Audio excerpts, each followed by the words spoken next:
Hey everybody, welcome to the Pensky File. I'm Pensky. We're going to try to win $1 million, episode 11, 12, 13, something around there. We're going to try again and again and again until we win $1 million. I probably beat Spelunky faster than it's taking me to win $1 million on this stupid fake game show. But you can't blame me. Some of these questions, either Harry Potter based or French based, I'm lost. Put these drink brands in the chronological order of which they were first introduced in the US, starting with the earliest. Oh boy. Snapple. This is all wrong. I'm going to go for the perfect Keno answer where nothing is correct. Nice. Nice. Oh, perfect. Beautiful.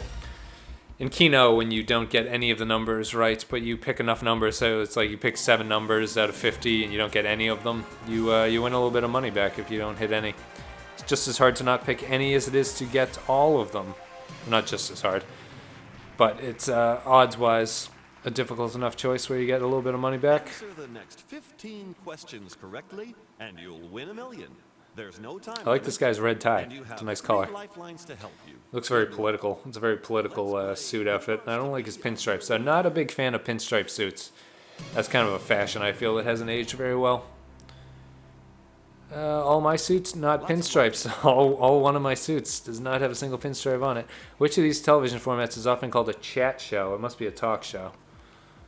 Not a cooking show, not a game show, not a reality show. It is a talk show because they chat in Britain. That's the right answer. That's that green color I like to see. You've got 100. Correct. You've had no problems so far. No problems. No problems with that. Grown in clusters on vines, the smaller and sweeter cousins of cherry tomatoes are called what? They're called grape tomatoes, I'm pretty sure. Pea, blueberry, corn. Yeah, they're grape tomatoes.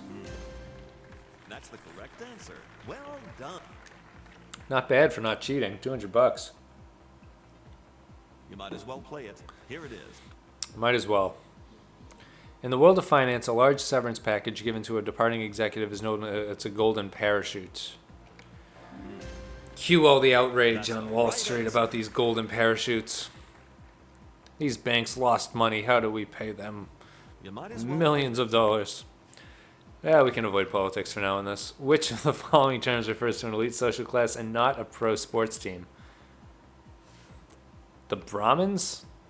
Well, I live in Boston. I know it's the Celtics, the Sox, and the Bruins are actually all teams, so it must be the Brahmins. That's And it the is. right answer. Brahmin reminds me of that summon from Final Fantasy VII.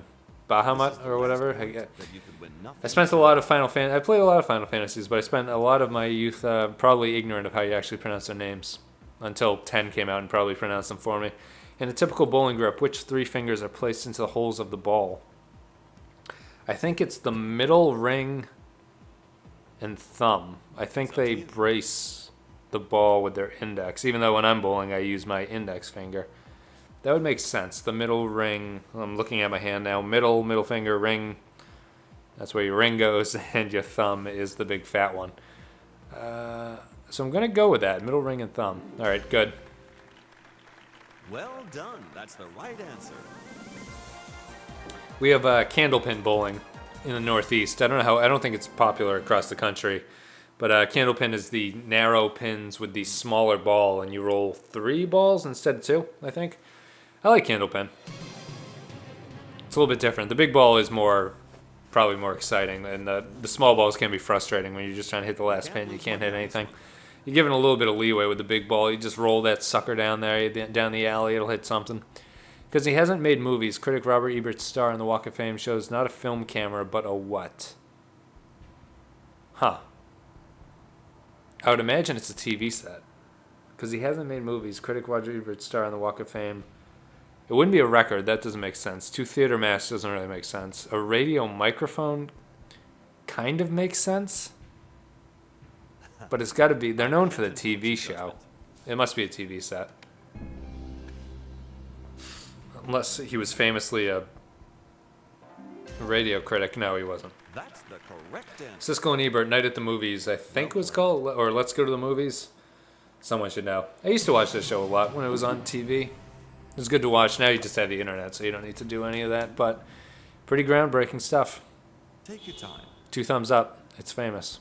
2 thumbs down. Even more famous. Infamous. Think about Of AFI's 100 greatest movie quotes, which is said by a character who has just given a man a slap in the face. Snap out of it, it must be. It's not I'm king of the world. It's alive, it's alive. I don't think Dr. Frankenstein slapped Frankenstein. Show me the money. Tom Cruise is not slapping anybody. Snap out of it. I don't know what movie it's from. Just giving a man a slap in the face, too. Congratulations. You're getting better as you go on. It's that old the Charlie Murphy bit from the Chappelle show.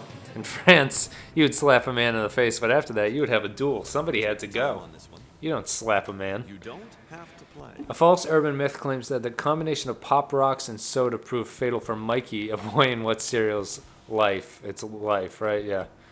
I thought it was Life, and none of the others are right. Captain Crunch, no. Cheerios, no. Wheaties, no. It's Life. He was killed by Pop Rocks and Coke, apparently. Poor Mikey. Yes, I know it's a false urban myth, but still, what a legend. Same with Rod Stewart. How do you get legends about your stomach being pumped for giving too much pleasure to too many men in a short amount of time? Those are the kind of rumors that. How does everyone know that story? You go anywhere. You go to like third world countries and say Rod Stewart, and they'll bring up the stomach pumping incident. Which of these beloved Sesame Street Muppets doesn't have a nose? Grover does. Ernie does. Cookie Monster does not. Elmo's got a orange nose, I think? Yeah. Cookie Monster. Nom nom nom, me want cookie. Derek was here. Well, One of the few Family Guy jokes I really like is the Cookie Monster in rehab. Dave GT89 online. Staring at me. Don't have many Xbox friends. It's very lonely. I should probably hop onto Steam for some reason. More people play Steam. I could feel more at ease with everybody. By definition, the word antepenultimate. Antepenultimate means what? It must be the last. Penultimate is second from the last. So, is it the third to last? That would be ante, right? Before, and then post. Penultimate. So, post penultimate would be the last. Antepenultimate, the third. It must be the third to last. Ante is before. Third to last. Let's see. Come on, don't lead me on. Nice. that's the right answer. Nothing gets more confusing than the words we use to describe the last of a list. That's when we like to pull out the logic or the Latin. Is it Latin? Maybe I'm showing my ignorance here. Hopefully it's Latin. That's when we like to whip it out. Penultimate I know mostly from TV shows because in modern drama, the penultimate episode is usually when the shit hits the fan.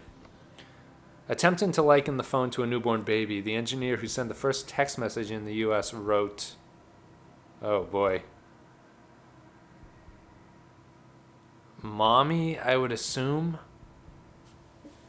Huh. I'm going to ask the audience. I don't really know. I would guess it's Mommy, though. Let's hope the audience can get Burp? this one for you. That doesn't make sense. Bottle? All vote now. Why did he write any of these? All of these are pretty pathetic in my eyes. You gotta write something better than that. Alexander Graham Bell had something better than that. I forget exactly what it was, but oh, of course. None of this is any good. So I'm going to phone a friend. This is the game paying me back because I took a couple guesses on the earlier ones and they turned out right. I am absolutely certain that it is B. B is a good one. You're absolutely certain that it's B? All right, we'll go with you. The audience kind of thought, a fourth of the audience thought it was that too. Oh, burp. Why would he write burp? Correct answer. What a stupid text message. That's extraordinary. Did the person write back LOL?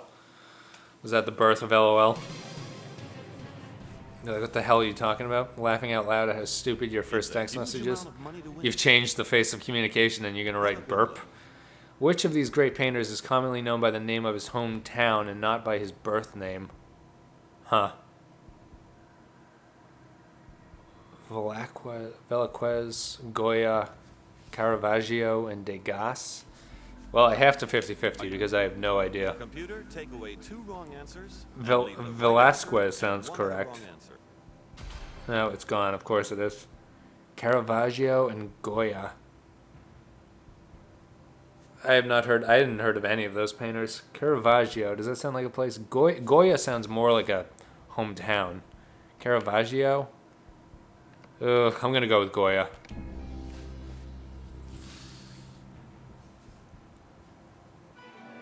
Nope, Caravaggio. That's Oh, that's so sad. I was doing so well. I was burning through. That's the equivalent of falling onto spikes when you're in the ice caves of Spelunky. Shouldn't happen. Shouldn't go down that easy. Incorrect. 32,000 imaginary dollars. 23,962 imaginary points. I wonder what my best round is so far. I still have no idea how that the point system is calculated. But thank you for watching, guys. I will see you next time.